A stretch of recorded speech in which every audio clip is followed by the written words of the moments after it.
If I could go back in time and talk to my closet self, I think the first thing I'd do is hold her hand. Because I remember how scared she was, how she used to rehearse smiles in the mirror. The kind of smiles that looked normal enough to keep the questions away. How she used to laugh at the wrong jokes just to blend in. How she used to go to bed every night whispering, "Please, let this just be a phase." If I could talk to her, I'd tell her this. You don't need to fix yourself. You don't need to hide. And one day, the parts of you that feel impossible to say out loud, they're going to be the most beautiful things about you. That's what I wish I'd known sooner. That being different isn't a punishment. It's a beginning. Before I came out, my life looked fine from the outside. Good grades, polite smiles, a picture of someone who had everything figured out. But on the inside, I was a storm no one could see. Every day was a performance. Carefully edited, carefully worded, carefully safe. Every outfit, every sentence, every conversation was filtered through a single question. Will this make them suspicious? And that kind of fear becomes part of you after a while. You start measuring every breath, watching every move, trying to be someone that the world will love, even if it means losing yourself in the process. I'd sit with my friends while they talked about boys, and I'd laugh and nod, pretending to relate. But when I went home, I'd feel hollow, like I was living someone else's story. That's what it felt like to be in the closet. Like living in a world full of color, but only being allowed to use gray. And the worst part was how normal it felt. I got so used to pretending that honesty started to feel dangerous. That's the thing about fear. It convinces you that comfort is safer than truth. But comfort isn't peace. It's just quiet suffocation. I still remember the moment I realized I couldn't keep pretending anymore. It wasn't a big dramatic event. It was something small. Something ordinary. I was sitting in a cafe after school, studying, when I looked up and saw two girls at the table across from me. They were holding hands, laughing, leaning into each other like it was the most natural thing in the world. And something in me just paused. It wasn't jealousy exactly. It was recognition. That tiny spark that whispers, "There. That's you." It hit me all at once, this mix of awe and terror. Awe, because it was beautiful. Terror, because it was me. I wanted that kind of ease, that kind of freedom, but I couldn't even imagine saying the words out loud. I spent the next few weeks pretending that moment hadn't happened. I threw myself into distractions. Homework, sports, anything that would drown out the truth that kept echoing in my head. But truth doesn't stay quiet forever. Every time I passed by that cafe, I thought about them. How happy they looked. How free they seemed. And I realized something. I wanted to feel that way. So one night, when everyone in my house was asleep, I sat on my bed, opened my phone, and typed into a search bar, "Am I gay?" It sounds funny now, but at the time it was the scariest thing I'd ever done. Because typing those words felt like saying them out loud for the first time. The search results were a mix of everything: confusion, stories, forums, hope. But in the middle of it all, I found one sentence that changed everything. It said, "If you're wondering this, you probably already know."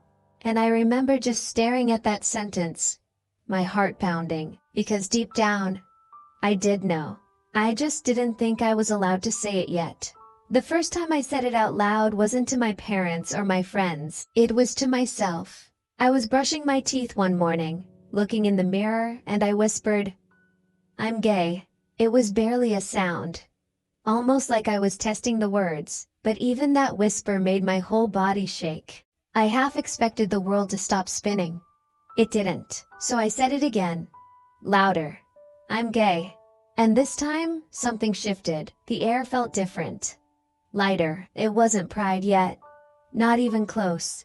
It was relief. It was like letting go of a secret I'd been holding for so long that I'd forgotten what it was like to breathe. That was the first time I felt real peace. Not because everything suddenly made sense, but because for once, I wasn't lying to myself. A few months later, I told my best friend. I had built up every worst-case scenario in my head. That she'd pull away, that she'd say she didn't get it, that I'd lose her. But when I finally told her, she just smiled and said, "I was wondering when you'd tell me." That was the plot twist, because all the fear I'd been carrying was about reactions that never came. The world didn't collapse. My life didn't end. Instead, it began. And for the first time, I realized that coming out isn't just about being brave. It's about trusting that the people who love you will keep loving you. Not despite your truth, but because of it. Before I came out, I thought being in the closet was safer. After I came out, I realized it was just smaller. Before, I thought being queer meant losing things. After, I learned it meant gaining myself. There's this myth that coming out is one single moment. One big, brave announcement where everything changes. But really, it's a series of moments. Every time you choose honesty over fear, every time you say she instead of they, every time you stop editing your joy. That's what the coming out journey really is. Not one step, but hundreds. Some small and quiet, some loud and world-shifting. All of them sacred. And it's not always easy. There are still people who won't understand. There are still moments of fear. Moments of hesitation. But the difference is that now, I'm not living for approval. I'm living for truth. I've learned that being queer isn't about fitting into a label. It's about belonging to yourself. It's about finding a way to exist in the world that feels like home. And that's what I wish I could tell my younger self. That one day, she'll feel at home in her own skin. That one day she'll fall in love and it won't feel wrong. That one day she'll look in the mirror and see someone she's proud of. If I could sit with my closet self right now, I'd tell her, I know you're scared. I know you think people will leave. I know you think you'll disappoint everyone. But you won't. You'll lose some things, yes. But what you'll gain will be worth everything. You'll gain laughter that doesn't sound forced. You'll gain friendships that feel deeper because they're built on truth. You'll gain love, real love, that doesn't ask you to hide. And most importantly, you'll gain peace. The kind of peace that comes from finally saying, this is who I am. The world will still be complicated, but you'll be able to walk through it with your head up, knowing that you're living honestly. And that's the thing I tell anyone listening right now who's still in that place. Still in the quiet. Still waiting for permission to exist. You don't need to rush. You don't need to come out before you're ready. But please know, there's nothing wrong with you. You are not a mistake. This fear you're feeling isn't forever, and when you finally take that first step, whether it's whispering the truth to yourself, or telling someone you love, it'll be the start of everything. Because this life, the one you've been dreaming about, the one where you're free and seen and loved, it's real. It's waiting for you. I know. Because I'm living it now. And if I could go back and tell my closet self one thing, it would be this. You will get here. You will laugh again. You will love again.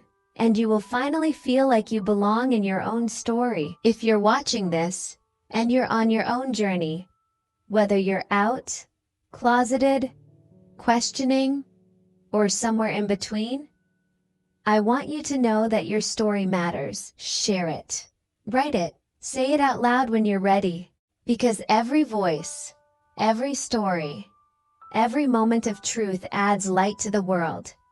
And we need that light. So tell me in the comments, what would you say to your closet self right now? What's the one piece of advice or comfort you wish you could give that version of you?